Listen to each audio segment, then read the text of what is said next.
So we've got kindness scans going all over the country, and we're so happy that you joined us. This week, we're going to be talking about practicing how to appreciate your present.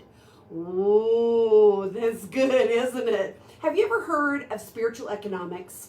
It's the difference between the spirit of lack and the spirit of abundance.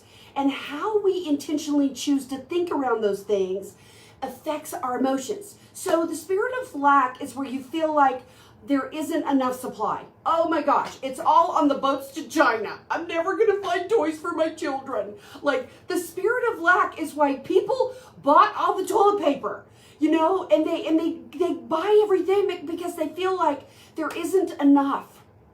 Sometimes you might feel there isn't enough time. When you start to get on that train of lack, it keeps you from being giving, and it keeps you from being kind because you haven't got enough. So you literally are looking to take from others. However, the spirit of abundance. Now, don't make me turn around and do a bun dance. You'll never forget that word. See, the spirit of abundance says there's plenty. Would you like some of mine?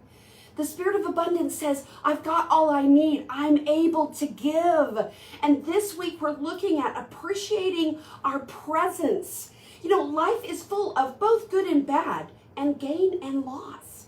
And if we seek to have joy in our life, we have to be willing right now, where we're at with what we've got and what we weigh, to love ourselves and our life. And how we choose to do that really affects our ability to be kind. In these days that are going on right now, have you experienced loss? That's hard to say. Maybe even death. That's the word that was coming up with the TH that kind of messed me up. Unwanted change. Are you feeling unstable? And this very unstable time that's going on right now. Because here's the truth. Our emotions are our guide. Those emotional choices create our life experience. In Brene Brown's new book, The Atlas of the Heart, which Doug and I are reading in our Red Sofa time, talks about how powerful that perspective is, and the key to it is our language choices. How we use language to wrap around our circumstances truly defines our human experience. If you haven't ordered it yet, it's called The Atlas of the Heart, Mapping Meaningful Connections and the Language of Human Experience. She talks about the fact that we kind of like big buckets. So we've got a happiness bucket, a sad bucket, a mad bucket, and that most people are only describing that. However, we are capable of up to 87 different emotional experiences. And to be able to clearly define that helps us with our experience. And Doug and I are reading the book. I love it. I'm going to highly recommend it to you. 2 thumbs up for Brene. So this week, our social media post is one of my favorite thoughts. If you want to be happy, lower your expectations. Brene Brown talks about how we have these fantasies and how her husband will say, hey, before we run this play, can you give me the script of what you're expecting of me? Because we have this, and we'll play out in our mind, I'm going to walk in, and then this is going to happen. Or I'm going to move to Colorado, and this is going to happen. Or my daughter, I'm going to open a salon, and it's going to go just like this. And it never happens that way. And so lowering our expectations and at least adopting our expectations helps us to appreciate our present moment for just what it is. So make sure you look at totallytony.com and the Kindness Challenge for that social media post. It's super cute. I wanted to share this with you. I play this game with myself where I pretend that I don't have the things I cherish the most. I do. I spend time literally, emotionally, wishing that I had a man who loved me by the ounce, who, and I would describe this thing that I want, and then I go, oh, I've got it. And then I'll say, I wish I had a house, and I wish I had family, and I play this game. I wish I had a cute little French girl pup, and I play this game with myself that first I don't have it, and then I give it back to myself, and I celebrate it. And so how grateful are you for what you have in your life right now? That's what we're focusing on this week at the Kindness Challenge. To find abundance in what we have, to use our language to describe abundance, and to look at our emotional levels of love and happiness, and with intention to choose to do that, because this is something we control. We control our thinking and we control our language. And so I want you to seriously look this week at the circumstances that may have put you on the road to loss and lack.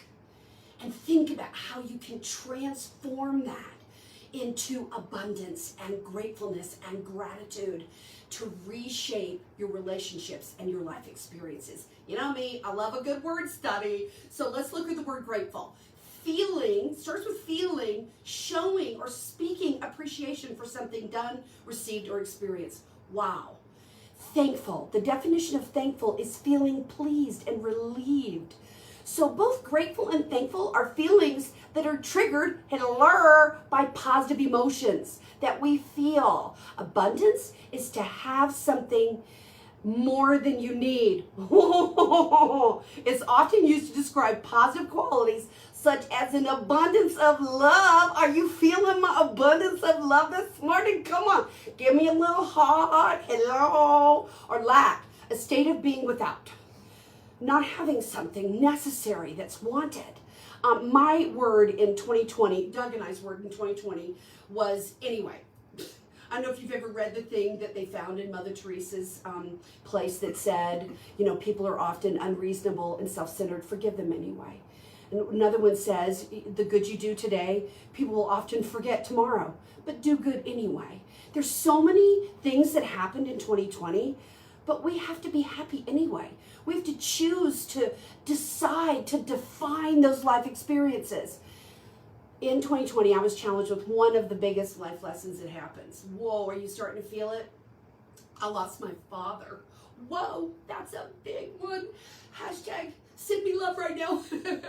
My mother and my father were married. Oh, I'm going to go there for just a minute. See, here's the thing. When I put myself on the train of loss, this is what happens. That deep sadness just, I call them waves, washes over me. But I want to show you how I climbed out of this. I want to talk to you about what we can do. So my father passed in August and his birthday was in September. One of the things my father was famous for was he loved to serve the Lord. And he said, God isn't finished with me yet, even days before he passed. And the morning he passed, my sister Jen, who's here with me this morning, hi Jen, she went to adjust his pillow and she said, Daddy, can I adjust your pillow? And he said, just put it over my head. He went on to heaven hours from that moment, but he made a joke. He was an amazing, amazing man. And so 30 days after his loss, here comes his birthday. But I decided that what we would do is we would do what my dad would do. We got 84 butterflies. Whenever we went to the hospital, I would take these butterflies. Some of you have gotten my butterflies before. They have a magnet on them. And we would stick them all to the television. As people would come in and serve him, he'd let them pick a butterfly. And nurses even came in that weren't serving and said, can I have a butterfly? Yeah, and he loved that. So we got 84 butterflies. I got the big balloons, 8 and 4. My mom and I asked the hospital for an opportunity to come. And we invited the nurses and the doctors to come into the cafeteria and get a butterfly for Buddy's birthday. We had flowers, and I want you to know that we could have been miserable that day. We could have been experiencing loss, but we choose to give. And when we give, rather than suffer, it gives us such joy. I have pictures right now of my mom and I there sitting in the cafeteria. It's so great. Oh, I'll post these so you can see them. And the nurses picking up the butterflies, and it transformed our whole experience. And are you feeling my heart right now? See, when we go to that moment of loss and we feel that loss, it is a painful wave. But I want you to know that there is a way, even in loss, to feel joy. And here is how I have languaged it out for me. My father gave me every moment he could. He passed with stage 4 cancer. But even the morning that he passed, he went on to heaven. He made a joke. He gave us everything he could. And to see that gift as a whole makes me feel very joyful for everything he gave me. Makes me feel a sense of abundance. Not to feel that loss, but to know that I have a choice when I think of my father, to think about everything he gave.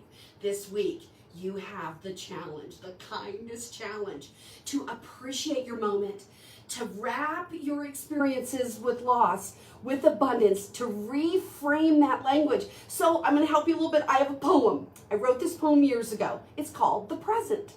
Every day without my choosing, it arrives for me while I am snoozing. I open my eyes and there it is with all its splendor, heaven sent, my present.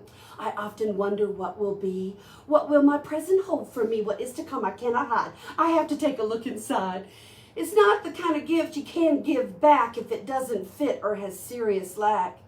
It isn't always what I want, the things I hoped that it would be, but there it is, nonetheless, waiting each day just for me. I've closed my eyes and wished for more, to change the way it was before, to make it different. What would I give? But there it is, just as it was, my present, my gift. My choice now only is to live. This present cannot be exchanged, replaced, resized, or rearranged. It is a gift I must accept, no matter what, no matter how, no matter. I gratefully accept my present. Thank you so much for being with me in the Kindness Challenge. This week we're practicing abundance and appreciation of presence. And next week I'll see you for random acts of compliments. Have a great week and I'll see you next Friday.